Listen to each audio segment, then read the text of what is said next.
আমি এই মুহূর্তে নৈহাটি স্টেশনে রয়েছি। আপনারা দেখতে পাচ্ছেন এটা হচ্ছে অরবিন্দ রোড, আর আমার ঠিক ডান দিকে নৈহাটি স্টেশন, আর ঠিক বাঁ দিকে এই বড়মার যাওয়ার রাস্তা। এই সোজা রাস্তাটা গঙ্গা পর্যন্ত চলে গেছে, আর সবার লাস্টের পুজোই হচ্ছে বড়মার পুজো। চলুন বড়মার ঠাকুরটা দেখে নিই কত অবধি প্রস্তুত করা হয়েছে।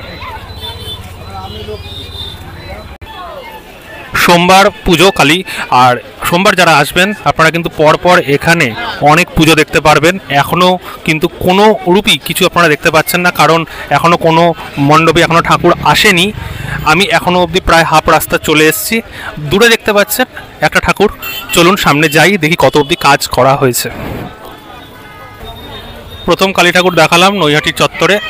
এই যে কালী ঠাকুরটা দেখছেন এটার নাম হচ্ছে বেচাকালী, আর এখানে কিন্তু বানানোর কাজ চলছে। আপনারা দেখতে পাচ্ছেন এখানে শিল্পীরা বানাচ্ছে, সবে এখানে মাটি লেপার কাজ হচ্ছে, এখনও কিন্তু ঠাকুর রং করা সাজানো এগুলো বাকি রয়েছে। তো এগুলো কিন্তু নিমেষের মধ্যে হয়ে যাবে, হাতে আর 1 থেকে 2 দিন সময় রয়েছে। দেখুন সন্দীপন যেমন কালী ঠাকুর বানায় যেমন করে ল্যাপে, সেরকম মসৃণ করে লেপা হচ্ছে। আর শিব ঠাকুরের মুখটা দেখে নিন কত বড়। এরাই হচ্ছে আসল শিল্পী যারা ঠাকুরকে রূপ দিচ্ছে। আর ঠাকুর কিন্তু অনেক বড়, অনেক বড়, প্রায় এখানে 15 ফুটের ওপরে হাইট আছে। এটা আমাদের গাজাকালী, আর গাজাকালীর বানানোর কাজও কিন্তু চলছে। এখানে এই মুহূর্তে শিল্পী নেই, রাত্রেবেলার দিকে আসবে, ঠাকুরের বানানো হবে। আর রং করার কাজ কিন্তু কালকের থেকে বা পরশু দিন থেকে রং করার কাজ শুরু হয়ে যাবে। যেই ঠাকুরের প্যান্ডেল দেখলেই মোটামুটি বোঝা যায় যে কোন ঠাকুরে। এখন আপনারা দেখছেন বড়মা কালী, আর বড়মা কালীর এখানেও কিন্তু মাটির কাজ চলছে। আমি একটু সামনে থেকে দেখিয়ে দিচ্ছি। বড়মা কালীর মুখটা দেখুন, মুখে এখানে হ্যালোজিন মেরে রেখে দিয়েছে যাতে মুখটা শুকায়। সদ্য এখানে মাটির কাজ হয়েছে। বড়মা কালীর প্রথম রূপটা দেখে নিন, এখনও রং করা হয়নি, মাটির কাজ হচ্ছে দেখতে পাচ্ছেন।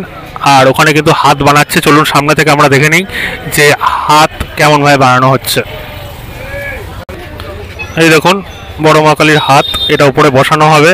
প্রথমে তৈরি করে নেওয়া হচ্ছে, তারপরে হাতটাকে উপরে বসানো হয়। দেখতে পাচ্ছেন এখানে হাতগুলো তৈরি করা হচ্ছে। আর ওখানে দেখুন বড়মা কালীর হাত।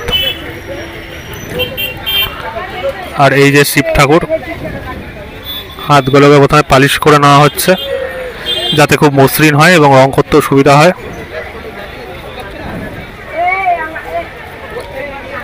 অনেকে মিলে কিন্তু তৈরি করা হচ্ছে।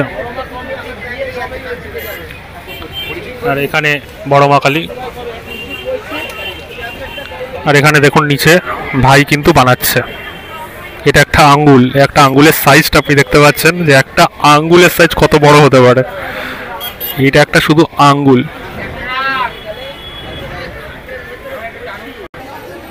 শিব ঠাকুরের চরণটা দেখতে পাচ্ছেন কত বড় বড় পা, আর ওখানে হাতগুলো রাখলো কালী ঠাকুরের হাতগুলো। এখান থেকে কিন্তু একেবারে হাতগুলোকে যে বানিয়েছে, হাতগুলোকে এখানে শুকানো হবে। শুকানোর পরে তারপরে হাতগুলোকে উপরে ঠাকুরের সঙ্গে এখানে লাগিয়ে দেওয়া হবে। তো আগে কিন্তু এখানে বানানো হচ্ছে, হাত কিন্তু প্রথমে উপরে কিন্তু সেট হচ্ছে না, নিচ থেকে বানিয়ে তারপরে উপরে সেট করবে। উপরে যদি আমি দেখিয়ে দিই, ওপরে কিন্তু হাতের যে ওগুলো রয়েছে, মানে হাতের যে তালুগুলো রয়েছে ওগুলো কিন্তু লাগানো নেই। আপনারা একটু লক্ষ্য করে দেখতে পাবেন হাতের তালুগুলো কিন্তু লাগানো নেই, এগুলো নিচে রয়েছে, নিচ থেকে উপরে সেট করা হবে। আর ঠাকুরের মুখটা দেখুন এখানে হ্যালোজিন মারা আছে।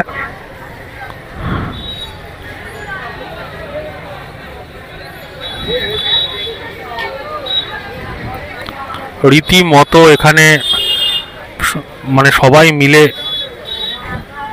অনেক সময় দিয়ে অনেক ঘন্টা নাইট ডিউটিও করে কিন্তু ঠাকুরকে প্রস্তুত করে। মানে এমন নয় যে অনেক দিন আগের থেকে শুরু হয়। লক্ষ্মী পুজোর সময় কাঠামো পুজো শুরু হয়, তারপরে বিচুলি বাজার শুরু হয়, আস্তে আস্তে কাজ এগোয়। রাত্রেবেলাতেও কিন্তু কাজ চলে। আর এখন পিক টাইম, মানে 1 থেকে 2 দিনের মধ্যে কিন্তু পুরোপুরি ঠাকুর কমপ্লিট হয়ে যাবে। দেখুন অনেকে ছোট ছোটরাও কিন্তু ঠাকুর বানাচ্ছে, মেন শিল্পীও রয়েছে।